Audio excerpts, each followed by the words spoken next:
jolt and then you'll die.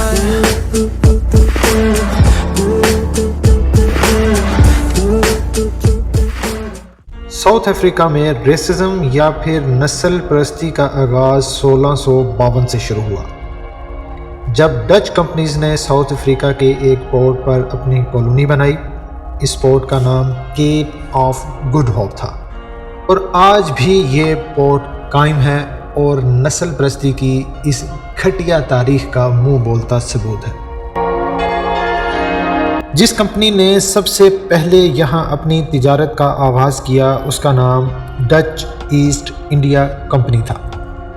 دوستو، اس company کی اس port پر entry تقریباً بر صغیر میں برٹش کی انٹری سے ملتی ہے۔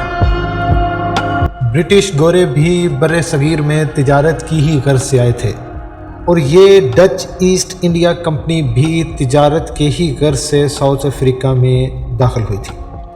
دراصل اس کمپنی کا ساؤتھ افریقہ میں آنے کا مقصد جکارتا، انڈونیشیا، بتاویا ایسے ممالک کو جانے اور آنے والے بحری جہازوں کو تازہ کھانا فراہم کرنا تھا۔ دوستو، آپ کو یاد کرواتے جائیں کہ جب جہاز، ریل گاڑی اور کارز کی ایجاد نہیں ہوئی تھی تو اس دور میں بحری جہاز ہی سب سے بہترین ذریعہ آمد و رفت تھے۔ مہینوں کا سفر کر کے تاجر اپنا تجارتی سامان ایک جگہ سے دوسری جگہ لے جاتے تھے۔ ڈچ ایسٹ انڈیا کمپنی بھی جکارتا، انڈونیشیا اور بتاویا کے پورٹس پر موجود کمپنیز کی ایک ملی جلی کمپنی تھی جس کا مقصد ساؤتھ افریقہ میں ان جہازوں کو کھانا فراہم کرنا تھا جو ان ممالک کے درمیان تجارت کرتے تھے۔ جہاز یہاں پر مہینوں کا سفر کر کے آتے، یہاں رکتے، جہاز کے عملے کو یہاں سے کھانا فراہم کیا جاتا، ان کے رہنے کا انتظام کیا جاتا اور اس کے بعد یہ جہاز اپنے سفر پر روانہ ہو جاتے۔ اس کمپنی کا ساؤتھ افریقہ میں داخل ہونے کا مقصد صرف اور صرف کاروباری تھا۔ اس کمپنی نے یہاں پر بے شمار زمینیں خریدیں تاکہ یہاں پر کاشتکاری کی جا سکے اور باقی ممالک سے آنے والے لوگوں کے ذائقے اور ان کی طرز کے مطابق کھانے اور رہائش کا انتظام کیا جا سکے۔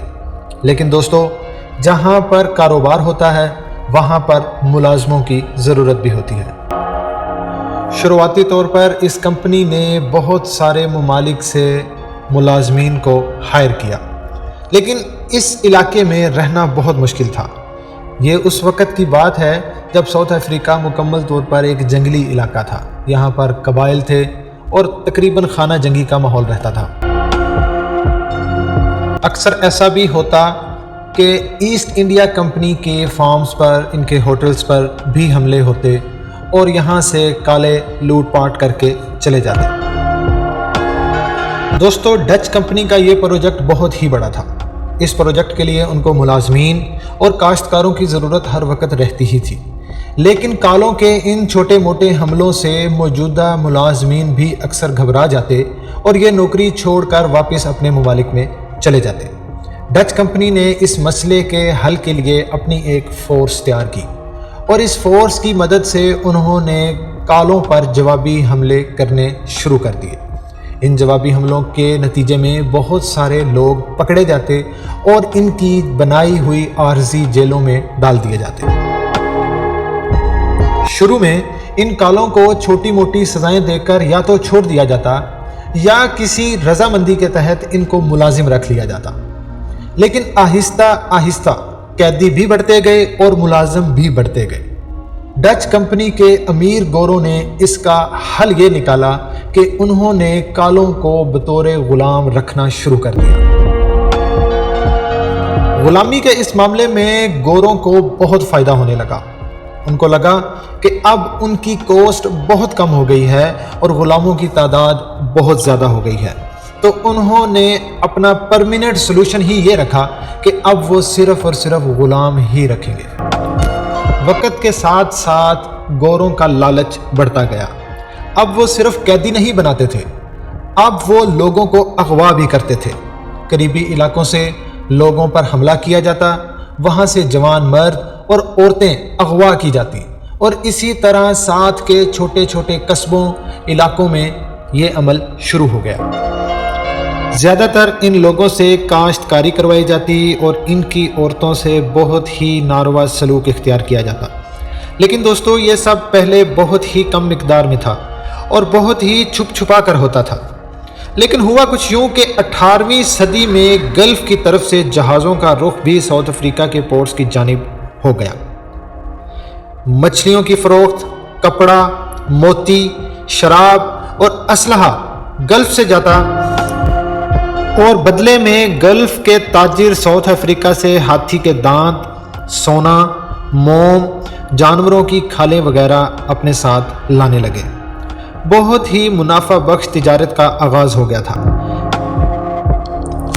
لیکن عربز جب اس پورٹ پر اترتے تو ان کے لیے ایک چیز نئی تھی، وہ تھے یہاں کے غلام۔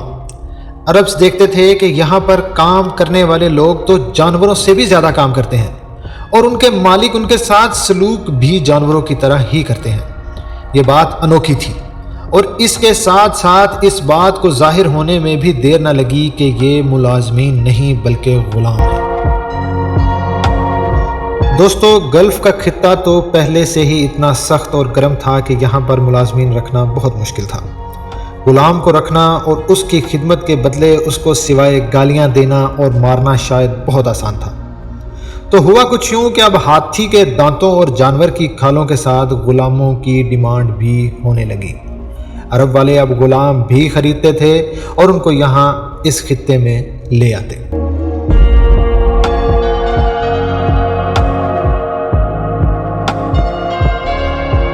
ڈچ کے گوروں نے اندازہ لگایا کہ یہ تو بہت اچھا کاروبار ہے، غلام پکڑو اور بیچو، لوگوں کی عورتوں کو اٹھاؤ اور پیسے کماؤ۔ تو بس پھر یہ تو ساؤتھ افریقہ اور ارد گرد کے ممالک کے لیے عذاب ہی بن کر رہ گیا کہ جو زمینیں انہوں نے تجارت کے لیے دی تھیں وہ اب ان کے لیے تنگ ہونے لگی تھی۔ دوستو کہانی کی دوسری جانب بھی چلتے ہیں۔ غلام پکڑے جاتے، مارے جاتے اور بیچے بھی جاتے، لیکن قسمت کے کچھ دھنی ان گوروں کے ہاتھوں سے بچ بھی نکلتے۔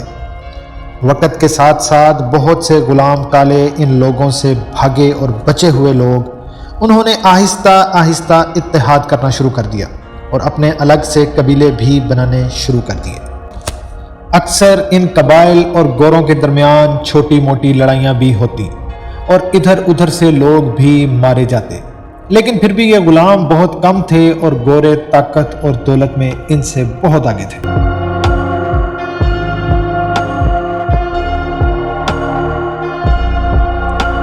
گوروں کا لالچ بڑھتا جا رہا تھا اور اب اس خطے میں کالے غلاموں کی بھی کمی ہونے لگی تھی، تو گوروں نے اس کا ایک دوسرا رستہ نکالا۔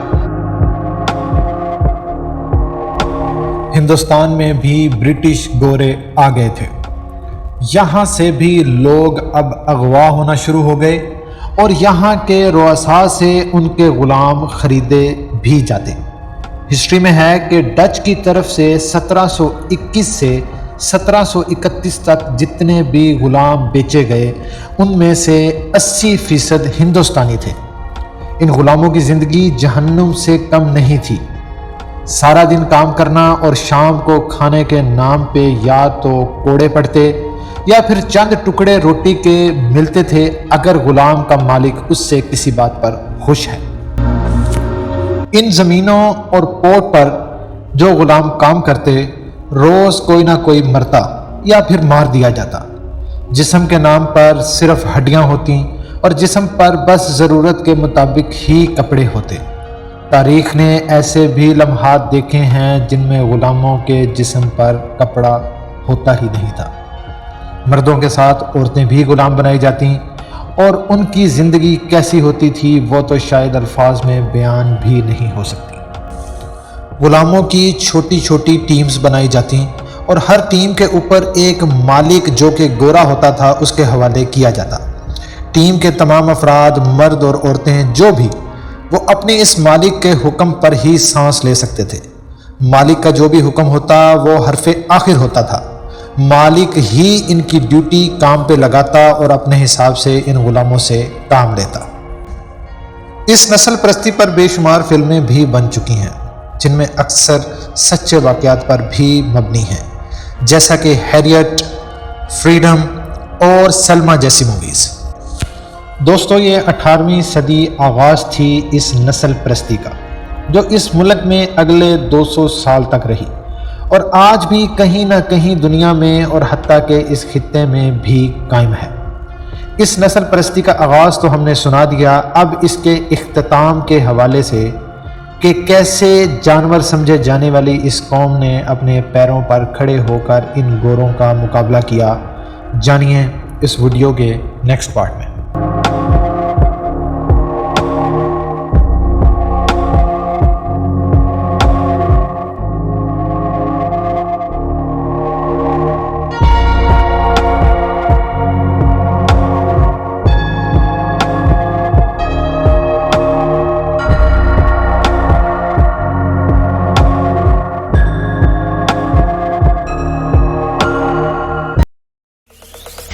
Zombie apocalypse.